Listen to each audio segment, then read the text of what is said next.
Welcome back to another episode of the Day After podcast. And ding, ding, ding, we have crowned yet another female Canadian winner, back to back seasons.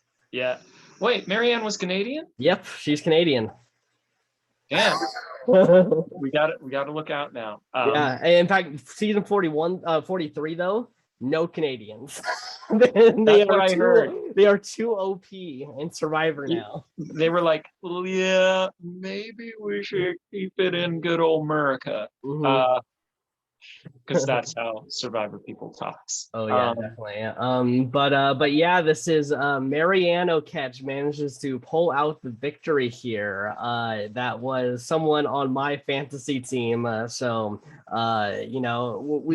been trading our wins. You usually win, then I win, and it goes back and forth. Yeah. I mean, like, it's legit a 50-50 shot if there's two of us.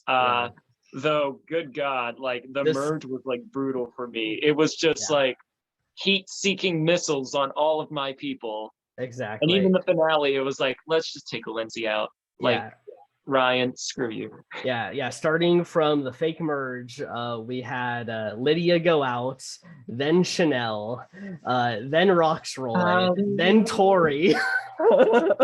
And then I went out, so that was good for you. And then we lost Drea. And then I lost the biggest person, Omer. And then you lost Lindsay. Yeah. It was pretty bad. But in the pre-merge though, I lost 3. You lost 3. True, but I lost the first 2 first. Yeah. And here's the thing: when you do points based on placement, it's kind of like, if any of you seen Deal or No Deal, you don't want any of the low numbers, especially the lowest of the low. Yeah. And if you like trade, like you alternate, you want to always be like the person who picks the person like that survives just that one extra tribal. Exactly. So like Joe had like the lead since the beginning, and I was like, your real hope was if you managed to get the winner and the points disparage wasn't that big of a deal. Yeah. But anywho, that all aside, so you'll see a cameo. I mean, like, we have an idea of whom, but like, it's still something we're discussing. Yeah. But we've trickled it down to 3 people. Exactly. Well, I don't know when it will come out, either next week or maybe if 2 weeks from now, whenever we can get around to it. But yeah, that's something to look forward to. Overall, I think it was a very straightforward, obvious prediction, I think, of how the finale goes out, but entertaining nonetheless. Yeah.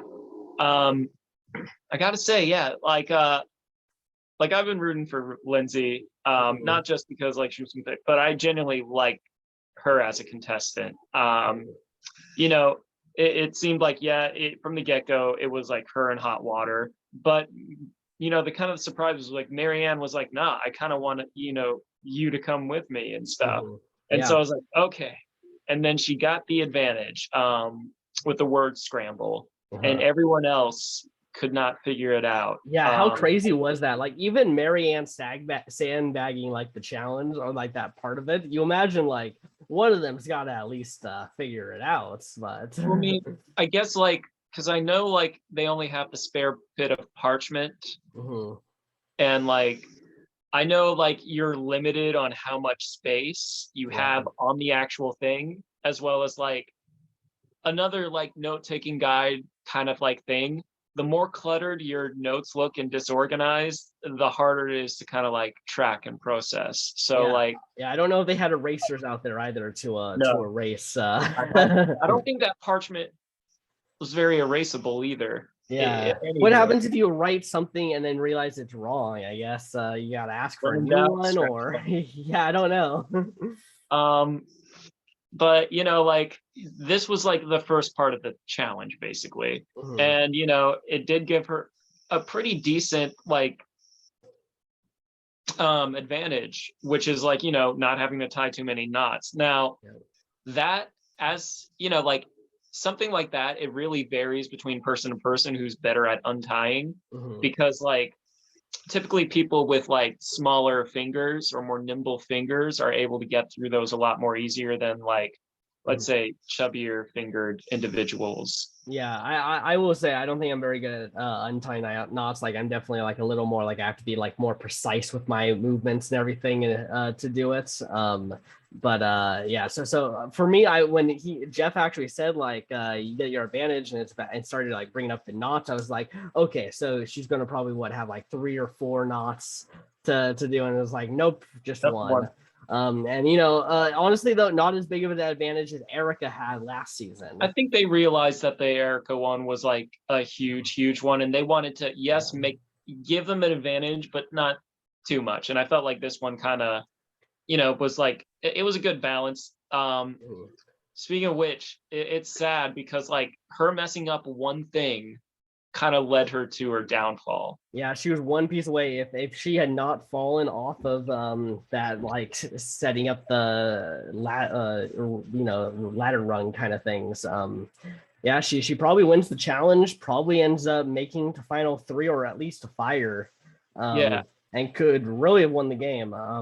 What's interesting about Lindsay is I think if she returns again, I think that they're not going to still look at her as one of the big threats, which is great because I think she's still a great player. Exactly. Like, to be honest, I know like we haven't discussed it yet. We're probably saying for last, but honestly, I don't want to reveal like who my top 3 are, but she is one of them from this season. Like I kind of knew from the beginning there was something about her. I could see it. I could see it. Yeah. And like, yeah, it paid off. And like, she was like a big threat near the end. So much so like, it was like. Yeah, she ends the season with the 3rd most confessionals on the season, beating out Omer in confessionals. She in this finale episode, even though she's the first one to go home, she had the most confessionals with 14 confessionals this episode. Well, I think because like she's just like very great, like contestant, physical threat. Like, it would be interesting if she didn't have Jonathan. Like, to be honest, their rivalry could be like the next, I wouldn't say, could be like a, new age Survivor version of like Tony and Sarah. Cause like, I do think that, well, obviously, Yeah, I would say I think it's closer to Colby and Jerry from. Yeah, that's better. Yeah, but I would say like I think because like I don't know, I see Lindsay and she does give subtle like Sarah vibes, Sarah Lucina, and so like that was something where I was like, yeah, like she was great, and like how. I think we can also talk about it since we're just focused on her right now. She's like a controversy, or not a controversy, but she, like there's a bunch of Survivor what ifs. So not only does she have the what if she, didn't, drop that piece and won that immunity challenge, but apparently she was supposed to be on Survivor 41. Yeah, exactly. I don't know if you heard, but so Tiffany was supposed to be on Survivor 42 actually, and so when they called her in last second, that's because they were switching her into Survivor 41 to make room because Lindsay had COVID, so that way they could still have Lindsay but put her on season 42. Bro, Survivor what ifs. Exactly. It would have been interesting to see like how differently both games would have been. Yeah, exactly. Shan was supposed to also be on the Yasa tribe originally, but they changed that. Yeah, there's like a whole, like if you actually listen to the R half with Tiffany, she like just says so many different changes that happened because of this one thing. Bro. And that kind of also makes sense with Tiffany and Heather.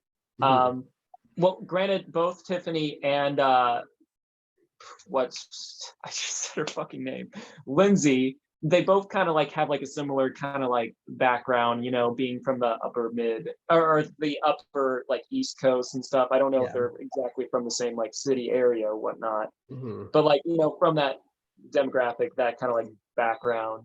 So, it's kind of like interesting in that regard. Exactly. Imagine the season without Lindsay though, like with Tiffany in the place. Tiffany and Mariah might have been able to run the board a little more. Survivor, what if? Yeah. Somewhere out there in the universe, the Watcher is watching. He's like, time, space, all this stuff. You know, exactly. we have Jeffrey Wright narrating it, reprising his role. Yeah. Y'all didn't come for Marvel stuff. Overall, honestly, I love the challenge at Final Five. I wish that challenge is in every season because it's so fun to have like your finale contestants having to go around to ramble. Yeah, they have to do a bunch of things. It's physical. It's got also the puzzle portion.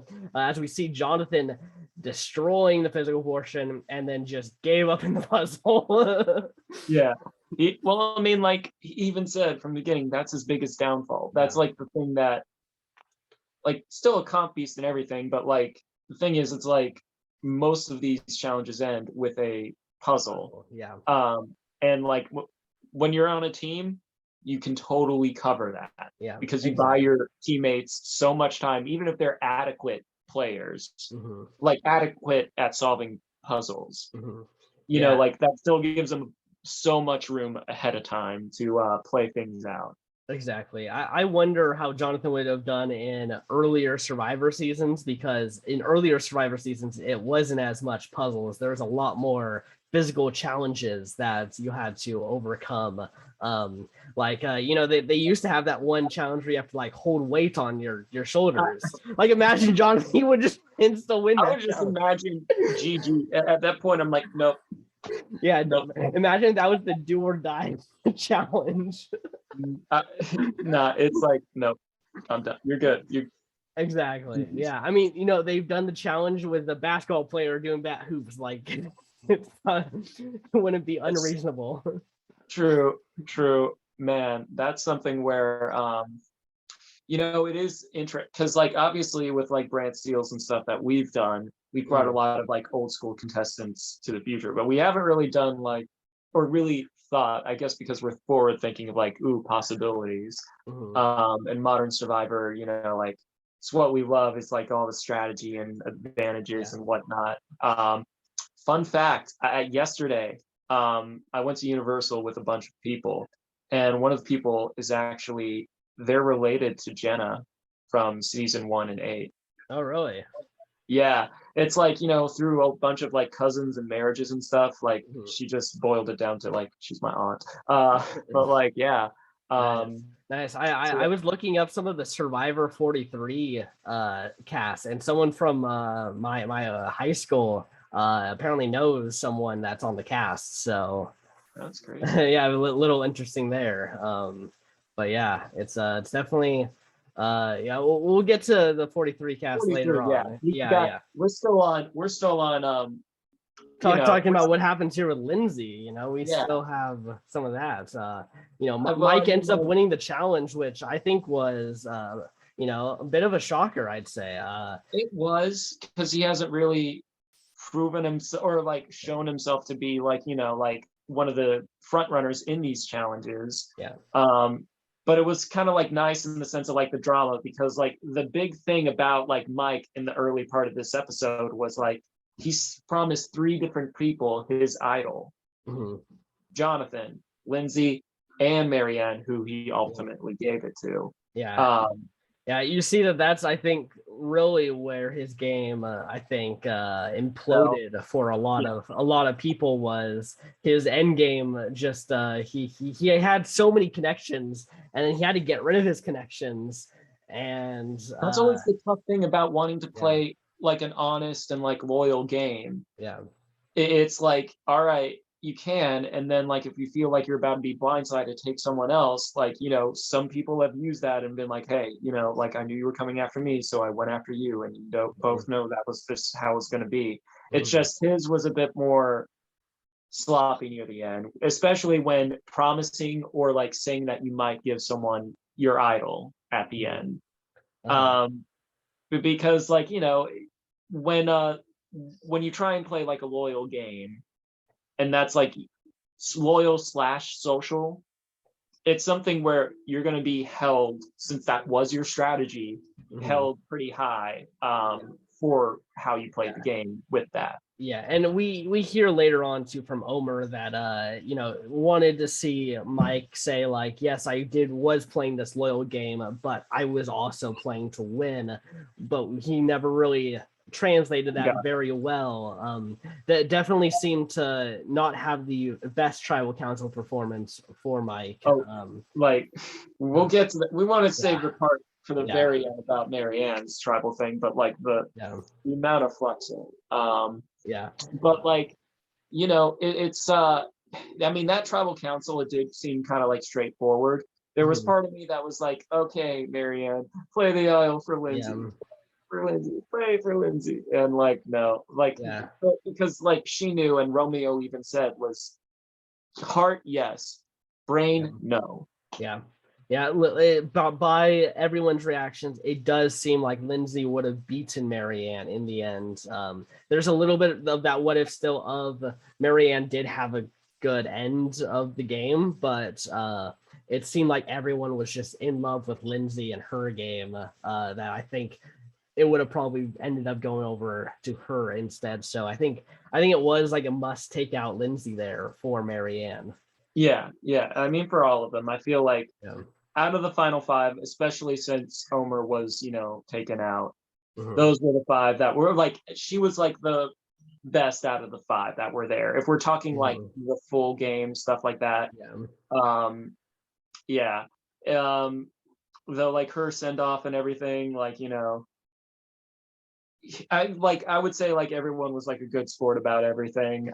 Like Jonathan was too when he got eliminated. But like, it was something where it's like sometimes the greats never get to win this game, and that's just because like sometimes you're so good, it just puts a target on your back, and there's like you just kind of have to go. She was so good that she got labeled the nickname the Fighter. Fighter, which I appreciate as someone who is a fighter and who likes fighting type Pokemon and like does like combat stuff all the time. Exactly. I like fighters, so like, and she definitely has a strong fighting spirit. And I mean, you can tell like her fighting spirit by this episode, especially because she's in that first hour and then she's gone, but she had 14 confessionals in an hour of it. Like that's like clearly she was fighting really hard to try to get people to listen to her and try to get some sway into the game or to win immunity. Like all of this stuff was really apparent in this episode of or at least the first hour was her kind of like never give up attitude. Giving it her all. Exactly. And Jeff was even like, well, where do you draw the line, or like of like how much is too much and stuff like that. And I mean, like, I think it's hard because you can sometimes dissuade someone if you bring up too much. However, if you're fighting for your life in a game where you're clearly the person to go home, like it was like a uphill battle, and like the boulder just came down on her. And situation would have been really bad if Marianne plays the idol for Lindsay, even though that Mike played it for her. Now Mike feels betrayed because now he just used his idol on you when you had an idol, and then used the idol on the person that they needed to take out. It would have been the end of her game. Regardless, I think even if she makes it to the end, I think that move would have been held actually against her. I think the thing was like why her final tribal was so great, because I feel like she was definitely the obvious winner out of the 3. But like, at least by editing standards.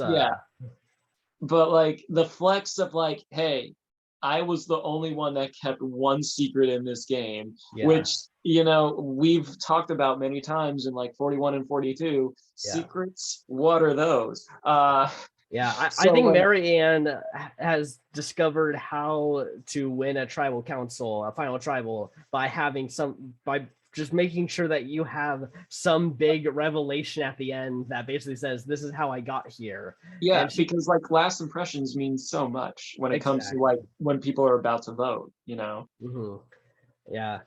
Yeah. Also, Canadian females, I think, have the very similar strategy. I think Erica and Marianne played a very similar game to each other, which, Yeah. it's very under the radar. Didn't really sink their fangs in until the end game. But the difference between those two is that Marianne got seen for the whole thing. She had no hourglass to ruin her time. She basically had to actually play the game of Survivor without having any weird twist that affects her game. And so the fact that we're able to actually see her game from the beginning, middle, and end, even though I think her game is that similar, like everyone underestimated her. No one thought that she had what it took at the end. Like we as an audience were like, she's the obvious winner. But them out there, clearly, she was like, no one knew what her game was. Like they were not really sure if they could even vote for her because they didn't know what she did. Yeah, I mean, like that's the thing too. It's like she did play like a under the radar thing. It was like, yeah, she was at the bottom when it came to like, when it was down to like the Taku four, like everyone was yeah, Marianne. And then when it came to like the merge, she was on the outs. But the thing is, like when you're on the outs at the merge, you just have to survive long enough for them to cannibalize each other. And once that happens, you have the sweet part. You have like the sweetest like part in the middle because when they're going, and that's how like not only her but Romeo made it to the end because like okay, heats off both of them. Now they're trying to take out all these big players, and then when the dust settled and everything, the only one that was originally part of that 7 was Mike. Exactly. This season was a real lesson in waiting for your moments to become the big dog on your tribe, because we kept seeing over and over the season, someone tries to make a big move or someone tries to become a power player, they go off immediately. We had Tori, who was constantly trying to make moves. She won the first 2 immunities. She's gone the second that she can go out. Hai is someone who positioned himself with all these people and thought that he had everything. He's out. Drea has all these advantages. She seems like she's this big power player. She's out. Omer, who is the best player on the season by basically doing everything up until he gets eliminated. Lindsay, who was the biggest threat of the final 5. Everyone liked her. She was a challenge beast. Eliminated. And then, and Final 4, it was very playable. Like, Jeff was even like, yeah, it's playable at this point. Yeah, well, the Final 4, Jonathan only goes because they were trying to take out Mike. Like, they wanted to put Mike versus Jonathan because, like, he's the more likely one to take out Mike than Marianne. Yeah. Well, I mean, that's the thing. And I liked how they kind of mention it too. It's like, just because he can put out fires doesn't mean he can make fires. And, like, the thing was, Jonathan also like was able to like start fires, can do it lickety split. I think like the one thing that you also have to, and I think we saw here, was like, even if you can make a fire real fast, there's a difference then from doing it at camp where you're not racing against someone and you can build it up and take your time with it. Whereas this one, like, there's a lot of different elements that play into it. And I don't think necessarily Jonathan is not one to underperform when it comes to like a crowd or when things are high. If anything, that he's kind of mentioned that's kind of like fuel to the fire. Kind of unintended. But I don't know if you saw, but he had said something about how he was actually scouting out what seat he wanted to sit at because of the wind. This has been a conversation that has been, is that one seat is actually typically better because there's more blocking stuff that stops the wind. And so he got the better seat still. Yeah. And Mike, I kind of realized that too. If you watch most fire challenges, someone has a disadvantage usually. Wasn't that like a whole thing in Ghost Island too? I know Edge of Extinction had Rick Evans and Chris Underwood. It kept like going out of weird positions. That was that. I'm talking more so Wendell did not want to sit in like the orange spot, one because it was like cursed. That's right. Yeah. But like, like the spot there is like yeah, there is. Yeah.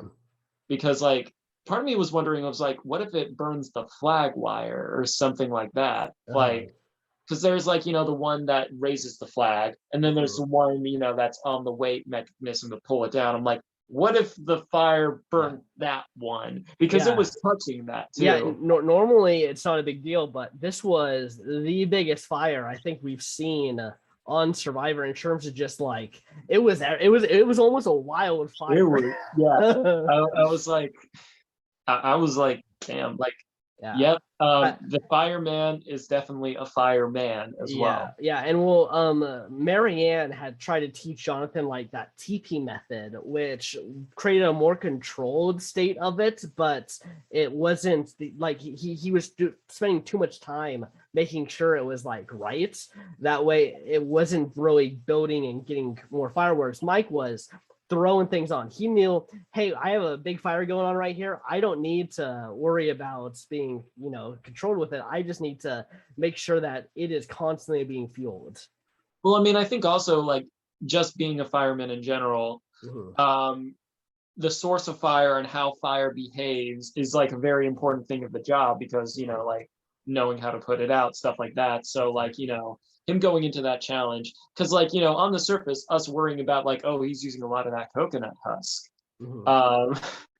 Which Jeff was even like, yeah, you only have a finite amount of that. That almost looked like, but like he knew what he was doing. Mike knew what he was doing. Exactly, yeah, and he made sure not to let anyone see how good he was, so that way it wasn't, a deterrent to maybe do something else. Yeah. Because something like that, knowledge is always power when it comes to this, especially like whether you're underplaying your skills and something like that. Because it's like Schrodinger's cat. If you go away, even if you're sucky, there could be something psychological that makes him like, oh, okay, what if he's actually really good? Or, oh, okay, maybe he's sucky and this is a play. Kind of like what Jonathan was thinking. That it was like, all right, he's trying to psych me out. I mean, like, it's playable and like stuff like that, especially in competition, because so much of things that are competition, like anything in life, requires mental concentration and stuff like that, and if there's something that disrupts it, it can be hard to recover. I don't think it did for this, but like I feel like Mike was just better at like building the fire up. Though so we kind of have to backtrack a little bit to the they finally came up with the name, or they finally like revealed the name of it. Samotion, which they normally don't say the names of the challenges here. You have to like look it up on YouTube to know what the names of every challenge is. I think it's also hilarious. Marianne knows this one but has not seen the final 6 episode of Tocantins, where this is also featured in. Yeah, like Tocantins was like the first like season, not all the way. Yeah, I think China was the first one where Samotion started. Well, like but like I remember like when I see that one, I automatically think of like Tocantins, because like that's the one I first watched, and it was obviously like the final 3 there. So like that's how I was like, oh yeah, So like my literally dropped the ball pretty early on. Right away, like it's crazy. Like losing a ball with only one going. You just imagine that you just would immediately have your hand where you think it's going to be. No, if you caught it, it just slipped. Yeah, that was like the big thing. Yeah, I don't know. This whole thing. Okay, I have to say, I really hope that they go back to not starving the contestants as much as they did these 2 seasons, because it has impacted, I think, the challenges as a whole. And I think maybe they like it, so that's why they're still doing it. That they might still do it. It's because it makes these challenges way shorter. There was like a thing that they reported about, like for Survivor moving forward, and like I read it, and so like if I'm wrong and remembering things wrong, wouldn't be surprised. But like I think like the food thing, I don't remember how they're going to do it. I know there's a few things that are coming back / staying. here's my thing about the 26 days. For us, it's the same amount of episodes. So like at the end of the day, it doesn't have that big of an impact on us. Yeah. Now, I think the food thing was trying to like counterbalance the faster gameplay. Yeah. So it still like has that level of difficulty. Yeah.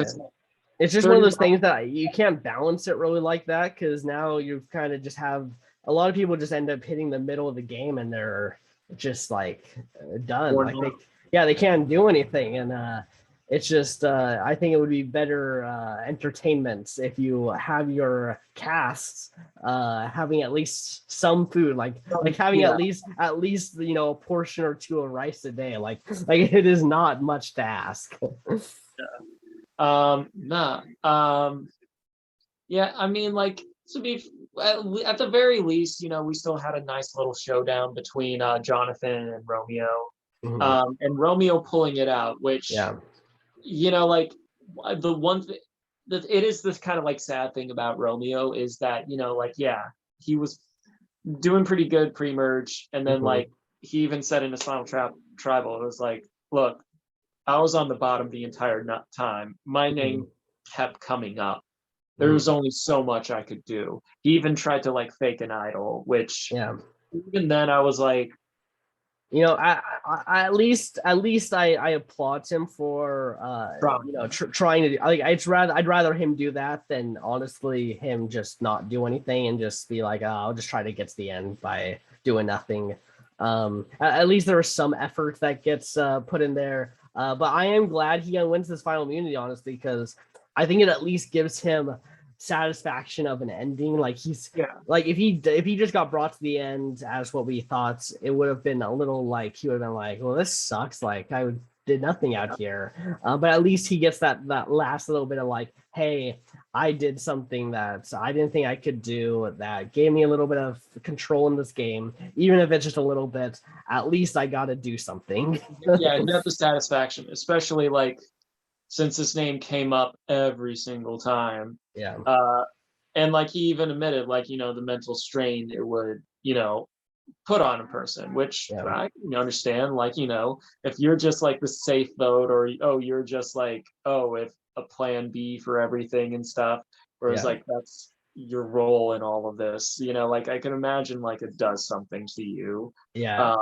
And I think he had a few stumbles in Final Tribal, but I actually think he did way better than I think I thought about him going into it. I don't think he gets votes like ever, but if his game had maybe like a few big like moves maybe in the middle of the game, I think that his Final Tribal with those could have honestly given him, could have worked in his favor, but it just, at least by the edit standpoint, didn't really look like he had much of a shot.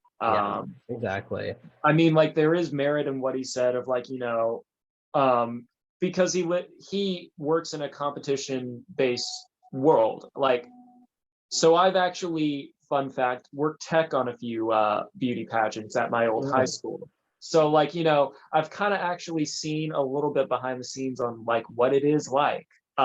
Not in depth, because usually I was just tech, so like I was only there for the dress rehearsal and the performance. But like like it is very like competition based, and it's like it's something where it's like so much plays into it. Like I would say that's beauty pageants and Survivor have a lot of similarities in that regard. Where like there's a bunch of different things that play more into you winning, but also things that like you excel at, and so you have to focus on that, as well as like the mental state of everything, because like it's tough, and like granted I was at high school, and like whatever rivalries they had like were there, or like friendships they had were there, but like like stuff like that would also play into it. So I'm not sure like how it was behind the scenes, but like him coaching people and stuff, and then being in a competition like that, well, not exactly like that, but like being exposed to the world and like nowhere to hide. Survivor 44, Battle of the Beauty Pageants. Beauty Queen. Yeah. And the host will be Jeff. Will actually have Romeo co-host. Yeah, exactly. He'll be the Rob and Sandra of the season. They'll make a whole Romeo statue. Old Romeo. Oh, Romeo, wherefore art thou, Romeo? It's it's something where yeah, I kind of agree. He got a better edit, at least for this episode. So at least he kind of like walked away with that. I agree with you on pretty much everything you said with Romeo in that regard. Exactly. All right. So like the final tribal council. One, it was like I know they said it was kind of like open going in, and like, yeah, Omer was like, yeah, like it kind of depended. I wanted something out of Mike, stuff like that. But it did feel like pretty straightforward going in, at least as an audience member, what was going to happen. And I mean, like, Mike's game, as we've discussed, kind of like fell apart there. Yeah. And, like kind of like what we talk about with Samoa. And how like Nick was supposed to like not Nick. Yeah. Was supposed to actually be the winner, but then like people were impressed by Natalie's final tribal, and then WAP went over right to her. Yeah. Another example I'd say would be similar to a South Pacific, where Coach Wade was in control, kind of the majority alliance. He was looked at as the strategic kind of mastermind behind everything, but ultimately doesn't own his game to the jury's likeness, and so ultimately ends up deciding to go with the person who had a better tribal council performance, with Sophie.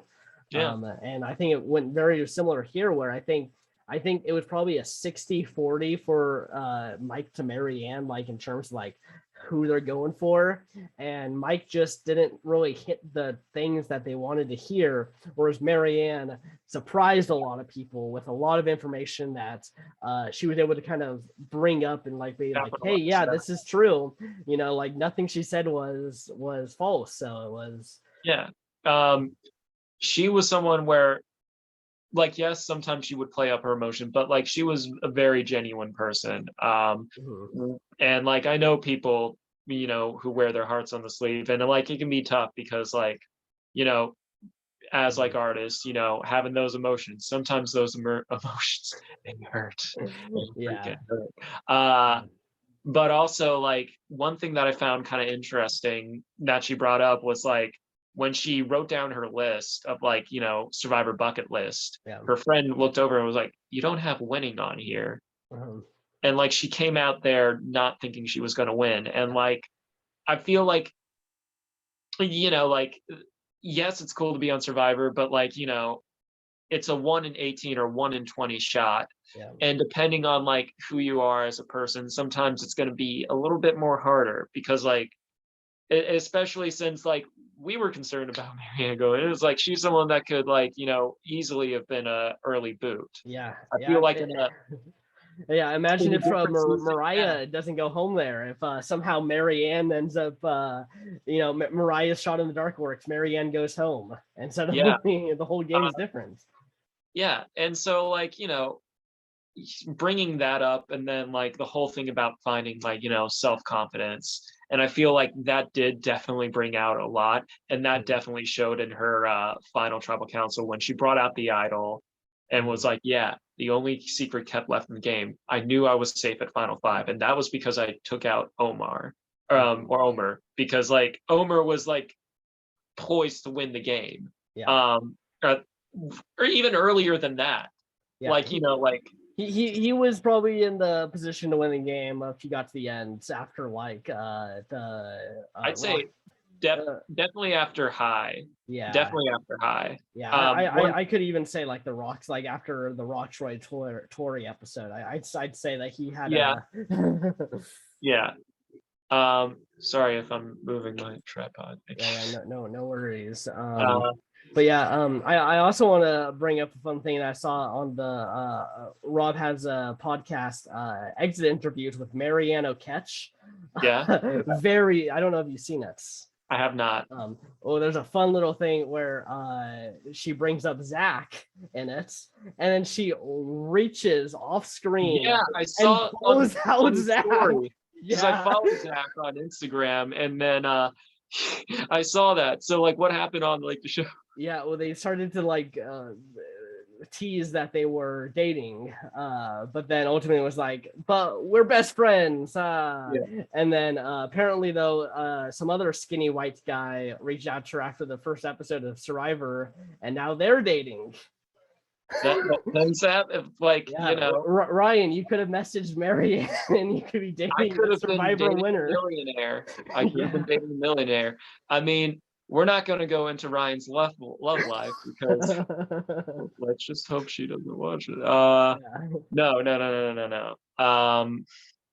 But like, you know, obviously because like things like comparisons were made between me and Zach because we fit the same archetype of like nerdy, scrawny individual. And she was like, "Oh, that's my type." Yeah. So like, you know, could have been dating a millionaire if I just took my shot. Yeah, exactly. Yeah. Apparently the guy's lead in line was like, "Hey, I might actually have a shot with this one." Oh well, you know, but yeah, it's something where that was like a nice little funny early moment. Yeah. She brings up Zach in this episode too. She said about the young players going out, and the first person she brings up is Zach. Well, he was kind of going in sequential order, but at the same time, yeah, because like that was another thing where a lot of the younger people were kind of, well, Zach wasn't really considered a threat. Swati looked, you know, kind of got targeted because like, oh yeah, she's really playing. And then Lindsay or Lydia, don't have too many in the same season. I'm gonna mix them up. You know, granted, she was like kind of like out of the options that were there, kind of the best one to go for. But it was still like, yeah, like I kind of noticed that. I'm like, huh, yeah, that makes sense. Especially since you know, it did feel like a lot of the people that played hard were like 30 and above, or like who were kind of like running this game. It's I don't know, like age sometimes does play a thing in this. And like, you know, Jeff even said, and I feel like he might have changed his mind a little bit, because I remember watching an interview about like auditioning for Survivor. And he was like, sometimes he doesn't like getting the people that are fresh out of college because like they still have like some life to live, which I kind of agree, being, you know, out of college for like almost 4 years. And I'm like, no, I kind of see what you mean. Because like I wouldn't say like just because you're young you lack experience. Everyone has experience in something, but life experience and like age and stuff comes with time. And so like, you know, you are kind of approaching the game from a younger standpoint and more of a, what's the right word? Not finding the right word, but like you approach the game from like, all right, you know, I'm young, I'm 20, let's do this. Whereas like you'll see a lot of older contestants where it's like, all right, they have a, depends on the person, but like have a much better like read on things because they've been out in the real world. Yeah, exactly.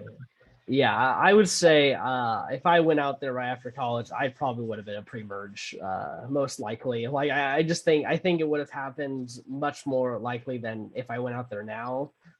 Even just a few extra years, honestly, does make quite a difference. Even Marianne said she doesn't want to play Survivor in the next few years. She wants to have way more life experiences before she does it again. When the million runs out, you know, it's like, should probably get some more. Exactly. Yeah, I'm ready. Yeah, get down to your last 50 G's and be like, okay, got to go back out. Yeah. I mean, it's something where because like obviously they're always going to bring like younger contestants and stuff like that, but like I guess, but statistically speaking, there are more people that are like, you know, let's say I would say late 20s and above, as opposed to like, you know, early wise. I believe 25 to 35 is the most likely winner if you're somewhere in that frame. Yeah. But it's like, you know, like, and I guess that's like, because like 25 to 30, that's always like a time where you may not be settled in like a life just yet, or like late 20s, early 30s, you may not be settled into like a family or a solid career yet, or something like that. You may be on a path, but your life isn't as established as someone who's like older. I went on this Facebook thing I'm a part of. They'll often say, it was like, oh, who here would play Survivor? And I see so many things like, no, I'm too old, like all that, or like I'm too you know, like they're like, no, I'm out of shape, there's no way I can do it. Or you know, like people that will downplay that, and they're typically the older fans of Survivor. So like, no, I get it, like, you know, the casting pool and everything, and plus like, I don't know, like yeah, I think each age has like its own, like, you should be going out there for different things. I think if you're going out there for 25 to 35, you have a better like reason to like go out there to win. I think if you're under 25, I think you're going out there for the experience and overall just like really just to be on the show. Like that's really your goal, is like, wow, I get to be out here, you know, let's see how long I can make it, pretty much. And then I'd say after 35, it's it's a little similar, where you're kind of the more mature person that has to go out there, you know, you have to, you know, make sure that things are getting done, so you're not doing as much of the socializing and strategic stuff, because you have to be doing the shelter, you have to be getting the food. And I think also it's a thing of like, when you're older and stuff, it's like, especially like kind of like what Mike said, it was like he's been waiting 21 years for, like, you know, for him to win immunity and stuff like that, or play an idol, or get to the finale. Like, granted, we fall into that, you know, 25 to 35 category, but like, you know, when that started, he was still like, you know, he was like already an adult, and like, you know, like, because a lot of the people that like maybe our parents, or like, you know, like the adults back then, like Survivor was, you know, like, well, back when it like started, was one of the biggest TV phenomenon to like ever happen to TV, and it even had like influenced so much of like pop culture after that. Like, you'd see references. It inspired, it was one of the shows that inspired Lost, which also inspired so much. Total Drama Islands, that's a big one. Another big one. You know, like, it's something where the show had like a huge impact, and like, granted, we were kids, so we just kind of like, I don't think, like, obviously we didn't have the impact of like, oh yeah, this show is like, we didn't really see how much it really affected the world at the time. Especially since we didn't like watch it back then. But for them, who like spent 21 years right from the beginning, you know, going through all of that, it's like, you know, like, if you've been a part of anything or been a fan of something for 20 plus years, I'd say the few things that I am is like Harry Potter, you know, Pokemon, and like Star Wars and stuff. Like, those are like 20 plus years of like, you know, stuff that I enjoy. So like, to like 2 decades worth of like, you know, passion for something.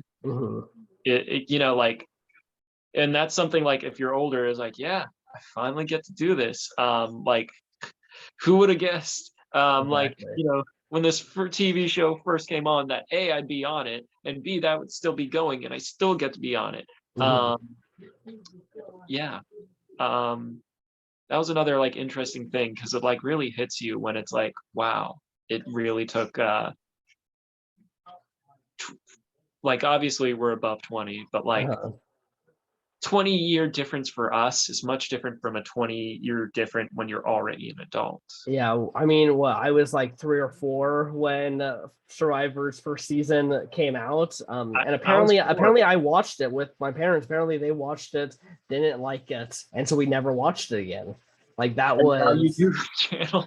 Yeah, exactly. Like they decided, no, we're not watching this. They didn't think that Richard Hatch was a good winner. They thought he was not. Like they wanted to root for the good guy. So I can see where they're coming from. Yeah, well, my parents clearly were way more on the casual side of it, and a lot of people tuned out after Richard Hatch actually won, which is like mind-boggling. If anything, like. So this was also back in the day where villains weren't always allowed to win. Mm-hmm. And when it did, it was completely controversial. Yeah, Jeff Probst thought the show was over because Richard Hatch won. Well, damn. Yeah, like that's how bad he thought that. He thought that because Richard Hatch is the first winner, there's no way they'd ever want to see this show again. 41 seasons later. Yeah. Well, he thought multiple times that the show was going to be over. He thought it was a 3-season show originally. Then he was like, okay, we're doing All Stars. This is the end of the show. That didn't happen. It definitely wears that war. How things panned out with the pandemic and things. It did seem like that was the closest, I think. It's very possible that could have been the curtain call on the series. But thankfully it wasn't. Exactly. Maybe 50. We might have 50. I could see 50. I could see them maybe doing 50 and then trying like a spin-off with someone else as the host and it not doing so well and only doing like 1 to 3 seasons of it. I mean, that's always the hard thing because wow.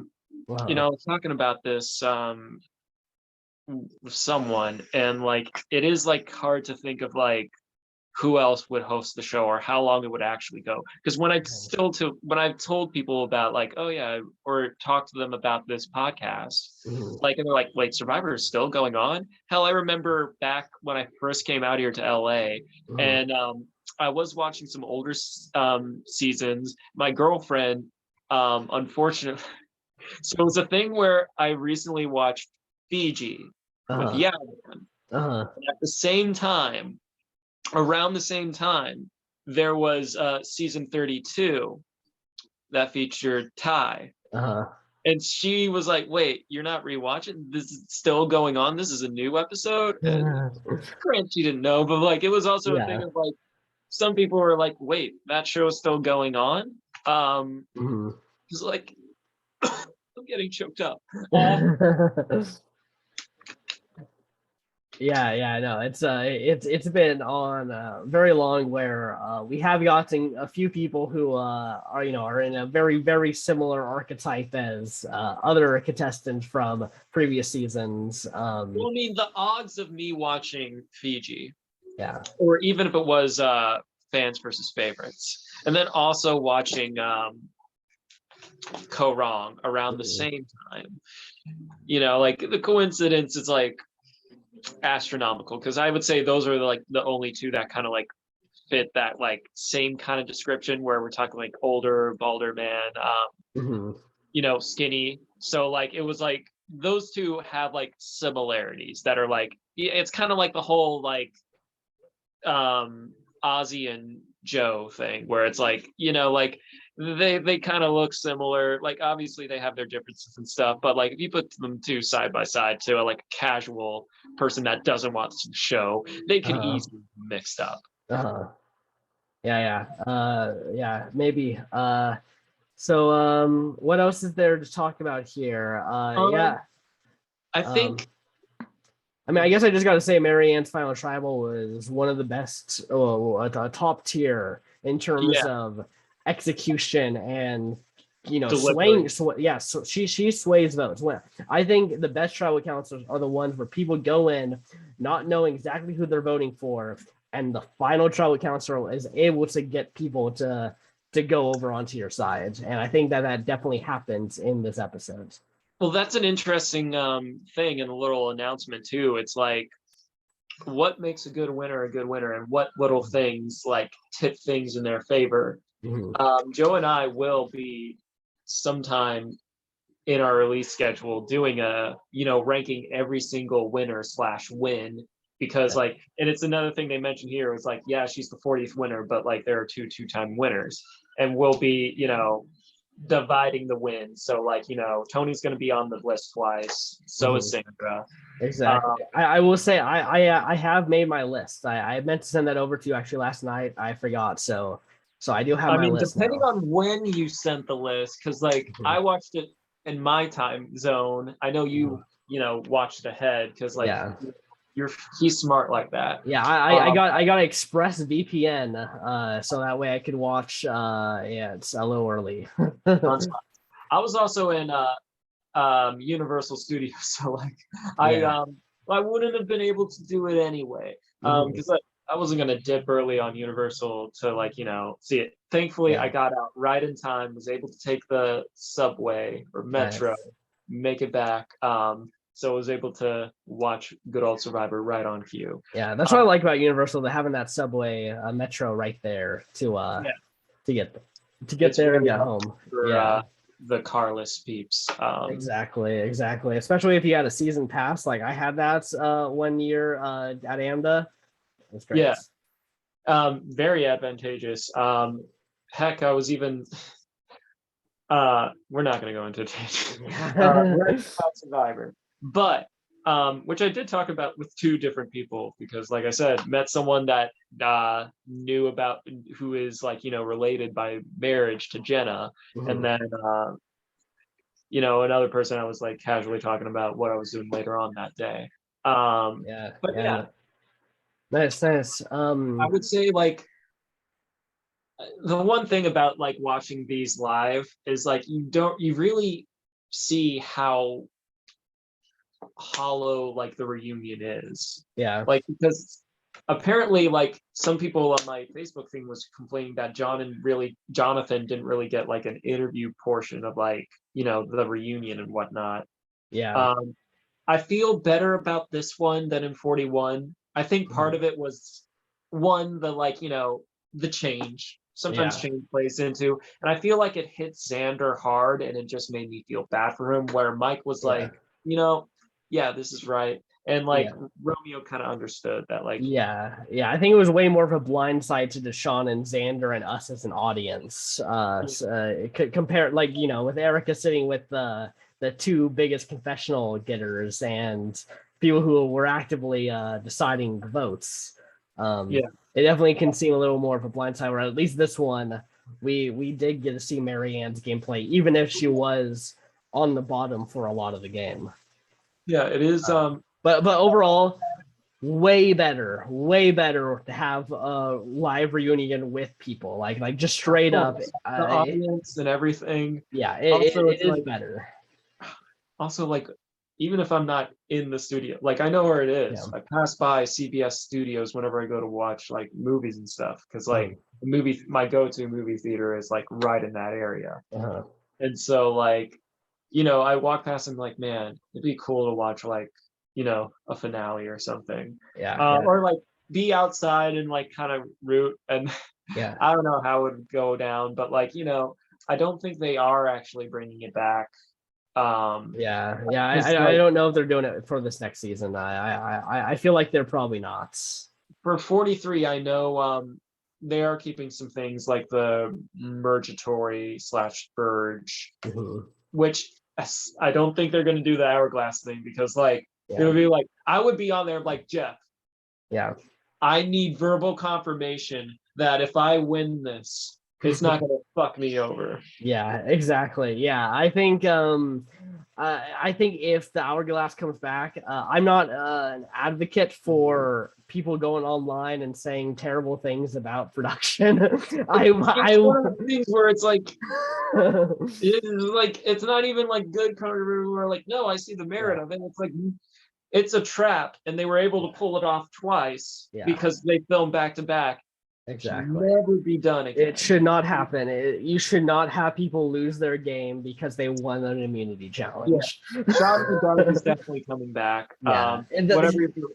He Yeah. even said it was one of my favorite parts of it. So like, if Jeff loves it, yeah, I mean, it's one of those things. It's not like I don't hate it. I just don't think it's like it's not even worthy for me to talk about. I just think it's whatever. or like another thing is do or die. He also said he loves that. It's funny. One thing we have, I know when we talked about advantages for Drea, and Jeff was like, I find it kind of funny that he didn't have this already prepped for, you know, the what it is. Like, I'm sure he could have easily looked this stuff up. It was like, correct me if I'm wrong, Drea, but I think you're like the first person to like have this many advantages. Yeah. Technically 5 if you count the shot in the dark. Yeah, exactly. Yeah. Drea even mentioned the shot in the dark, which is like everyone had. And I was like, oh shit. So she had 5. Like, yeah. She was like, yeah. So like, yeah, like by a lot, she had the most advantages, which was kind of cool because like, exactly. Oh shit. Yeah. I do want to bring up one fun little thing I noticed with Jonathan was when he leaned over and was just like, you think he's going to, does he read the votes here as like a joke? I don't know if you caught that. No, I didn't. Yeah. He leaned over and Drea and Lindsay are like, yo, you're joking. That's funny. And then Jeff comes in and says, yeah, and everyone's like, what? Yeah, so somehow this cast kept predicting twists. Well, I mean, like, I think you would always like figure, or like we said, we only see like 42 minutes each week at most, or like at minimum. Yeah. Sometimes like an hour 44 or whatnot. Yeah, but like they kept verbalizing. Like I feel like a lot of times people will be like, I think something like that was going to happen. In fact, I maybe said something, but there's really not a lot of like they're like, oh, I think it could have happened, but they're not like sure. There's a lot of times I felt where they're like saying it literally right as it's about to happen. Yeah. I don't know. So I guess before we talk about the 43 trailer and all that stuff, all right, who were your 3 favorite contestants? If you had to choose just 3, not necessarily who you think will come back or anything, but who you personally like really enjoyed. Okay, first off, Omar. I think he is a must lock in this top 3. I would say Marianne would be my number 2. Man, and that third slot is very hard because I like Drea, Lindsay, and Mike. Yeah, I might give it to Mike just because I do hope he comes back. I hope that he gets to be one of the older contestants to play twice because it's very rare for that to happen. Yeah, no, I agree. I'd say for me, Lindsay is my favorite from this. And then I would say Omar because like I just feel like he's someone that the best player from this season. Yeah. And like, he was fun, he was funny. His pre-season interviews, like, he was like such a standout. He was goofy. The ostrich shirt was hilarious. Yep. And then his stories about him being a veterinarian and stuff.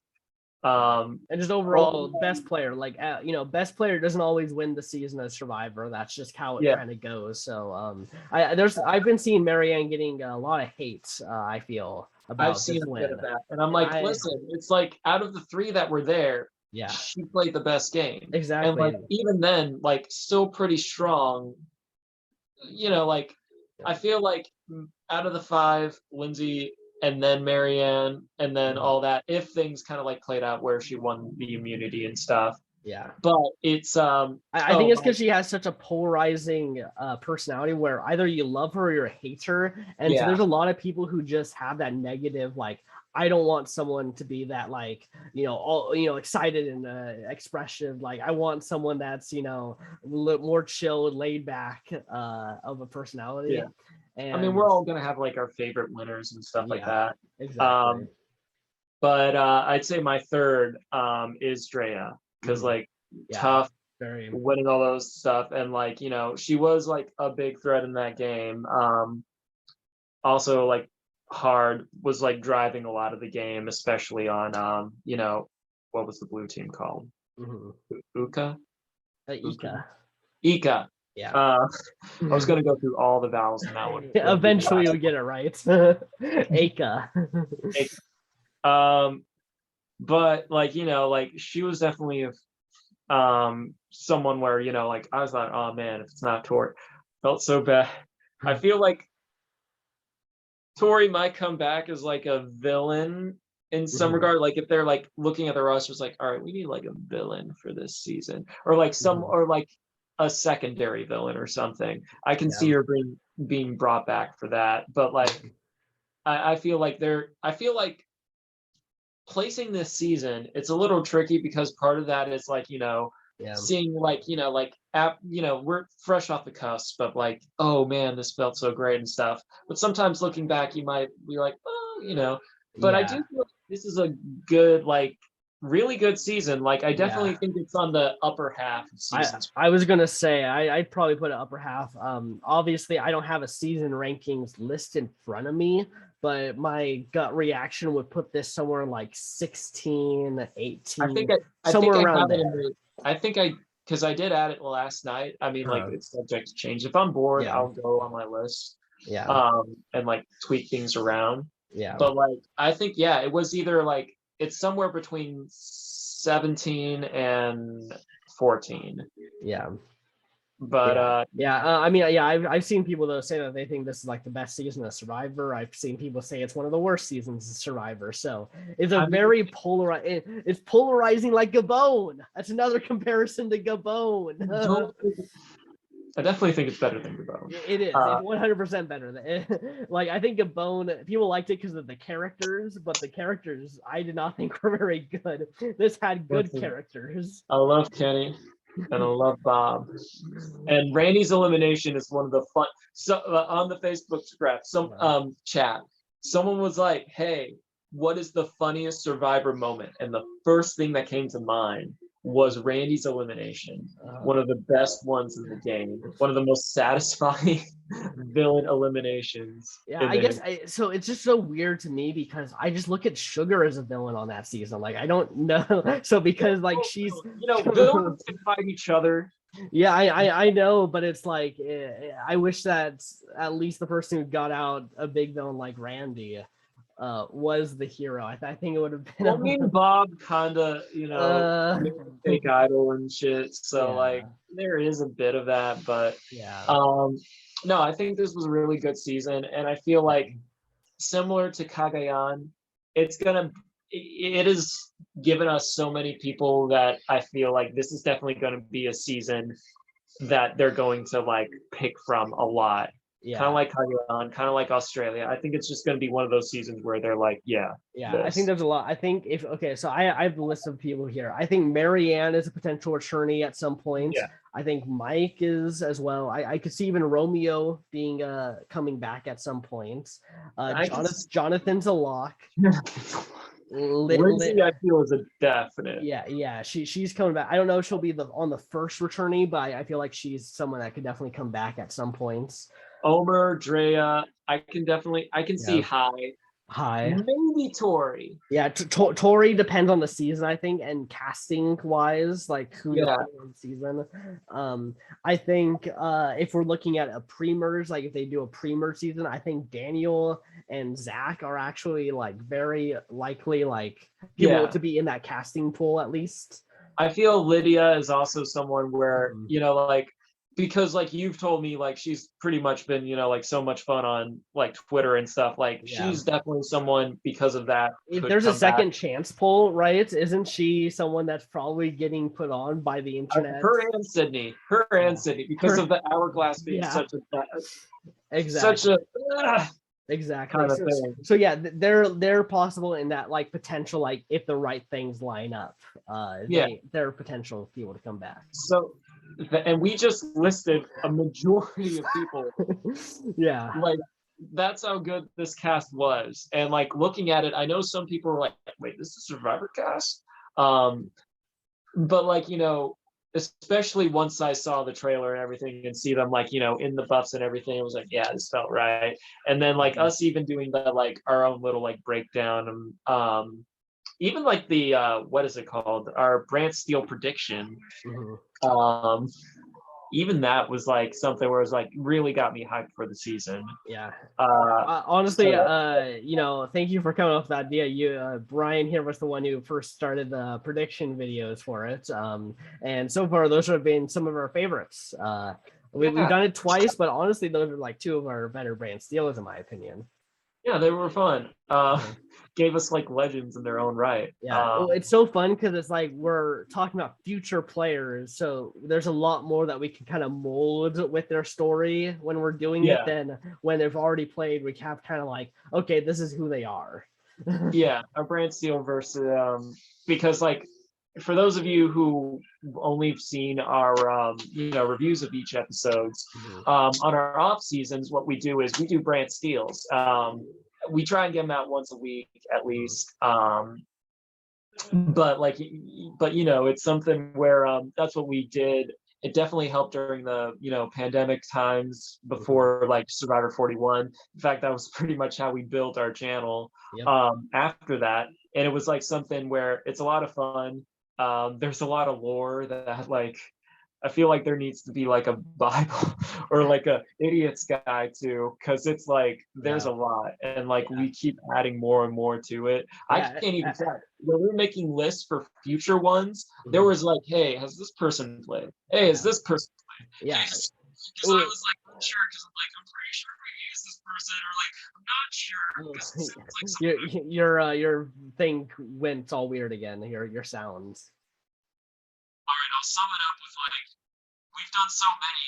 Sometimes I have to keep track of like what to, or like how much this person has played, or like, have I ever brought this person for a fantasy one before? And for like the list, there was like when we were doing celebrities, I was like, wait, have we brought this person? Because I feel like we have. And then he was like, no, we haven't. Yeah, I'll be honest. Yeah, I have a lot of that this last time too. I'm pretty sure that my list is all fresh people. Unless there's like a random like first or second boot that I'm not accounting for. I mean, like, if they come back, it's like it's whatever. As far as I believe it's first time for them. So yeah.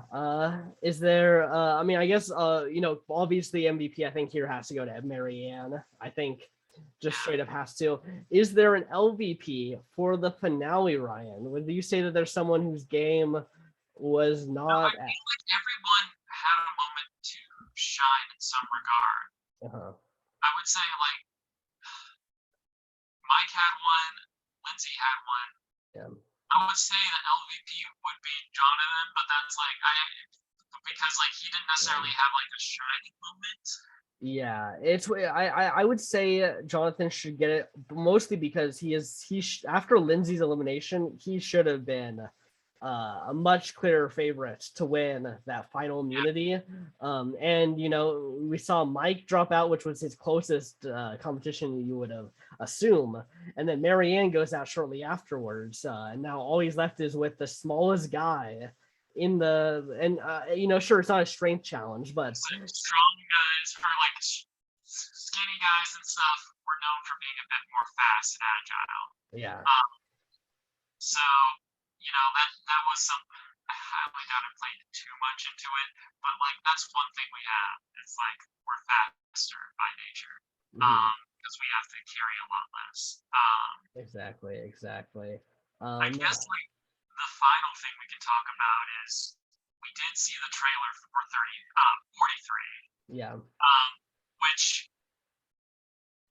it's been a while since I looked at the list and the cast and everyone.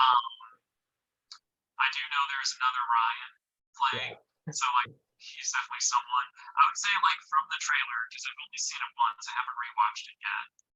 But like some of the stand-up things, we do have someone with a prosthetic leg. It's the first time that's happened since 21. Yeah, we're the other Kelly for not Purple Kelly, because you couldn't give her a nickname. Like the other Kelly. Well, I mean, was it Kellyanne? I don't know. But Yeah. like other Kelly. And then like, see someone there, I'm like, all right, cool. I'm interested to see how Mhm. I don't want to use the term woke survivor, but a more like open, more diverse survivor Wow, your handle. sound just got so much better out of nowhere. I think because I was like, oh, he's talking about wokeness now. Yes. Woke Survivor. survivor. Hold up, Zoom. But also another thing, there was the woman at the very end of the trailer who was like, there's nothing I wouldn't do to win. Yeah. Well, considers it. No, I wouldn't do anything. And I'm like, Yeah. I like you. She seemed like she's gonna be a fun personality. Like she won me over with that. I'm like, you might be my favorite to win. Yeah. I'm definitely I hope that the girl with the prosthetic leg does make it further than pre-merge.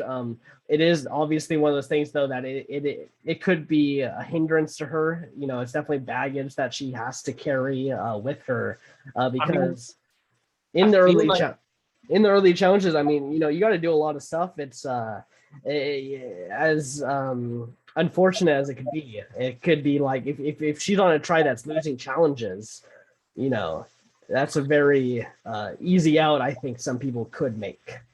I feel like it could like another thing they are kind of like keeping is like six. Obviously we don't know like how the tribes are going to be divided, and stuff like that. I think we those are announced as well. Really? Yeah, I saw pictures of all of them with their divisions. I wonder if I could bring it up. I'm dumb. Yeah. Because like you can see like the tribe colors and everything. Ryan is not always the brightest. I may be smart, but I'm not the brightest. Yeah. They definitely divided them. I've seen it. But yeah. So yeah, I have it here. But I don't know how I feel about this cast so far. At least by the preview, I feel like there might be some fun, but also I could see it being a little bland. I've seen people comparing it to Worlds Apart. So as like a cast as a whole.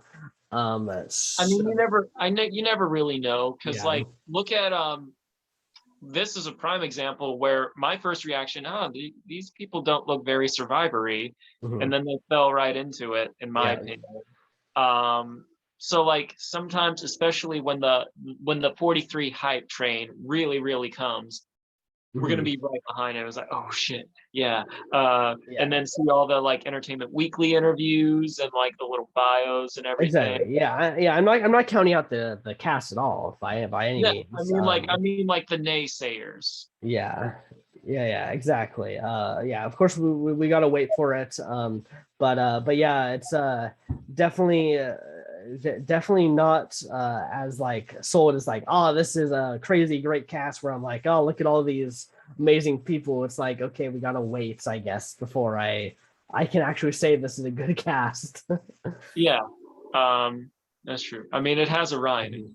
So yeah. So Ryan's already putting it in his top 5. Or actually, does my top 5 include Orion? No, it doesn't. No. All except for Ryan Ulrich. No, Ryan has done very well. Yeah, that's unfortunate. Maybe I mean, maybe it's fortunate, and there's only one other Ryan to compare. I have a lot of Joes that have. You have a lot of Joes. Well, I mean, like, yeah, there's a lot of Joes. I feel like they've kind of retired getting people named Bob or Rob or something like that. But you never know. Exactly. Name is but a name. Yep. Okay, well, I think that's going to do it. So yeah, this is the end of our review of Survivor 42. We've made it, Ryan. We've gone the distance here. We have another season that we have fully reviewed here. Yeah, it's this one was a lot of fun. I'd say, like this one happened at an interesting time. Because like around like early March and stuff, I was like, so like, this was one of the things I was able to look forward to like each week. And then also this was something where, like this is always fun. It was like, oh yeah, I'm recording with Joe later. Exactly. And now it's gonna be even more fun because now we get to hop on for Brand Steels. I've been itching for some Brand Steels. We already have our, except for All Stars, because we need to see it. We have like our lists like laid out and everything. Well, there's like one thing that I'm debating about changing, but we'll see. Yeah. But like, yeah, we are already like prepped, like at the end of our last episode. Like I pretty much spent the rest of the night making my list after we finished the last one. So like same, I just went through. We basically laid out our entire season basically, and was like, okay, this is good. Yeah. So we're excited for these. I think another thing why I like doing this is like because like I've been a Survivor fan, and like maybe once in a blue moon I would find another one. But with this, I'm guaranteed to always like have someone to talk to. And I've met a few Survivor fans like out and about. A co-star in this one movie I'm in. She's another Survivor fan, and like granted, on the last day, of course, she brings up the fact on the ride home, she was like, "Oh, when I get home, I'm gonna watch Survivor," and I'm like, "You're doing this now?"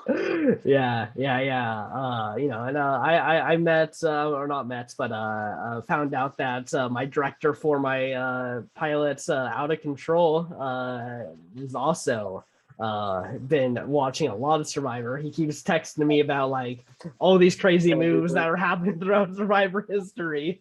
I know it's always interesting to watch people watch something with fresh eyes. Exactly.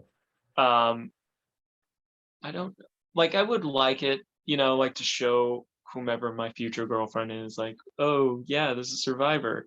I don't know how I would show them. Mostly because like, all right, do I show her from the beginning, or do I give her a Kagayan in the beginning or something to like really get her hooked? But exactly. Yeah. I mean, I think Millennials versus Gen X is a good one. I mean, that's what got me in. I agree. That's a good one. I think it's a good representation of modern Survivor. I mean, I think it's now getting a little different now with 41 and 42. Maybe, but like in the sense of like introducing someone, I'd say any of the early 30, late 20s. Obviously not the ones with returning characters because like there's a lot they're missing. I would even say 42 is good if you want to. 42 is a good one. I think if you're gearing up for someone to watch 43 and 44, I think 42 is the better representation of what this new format of Survivor is.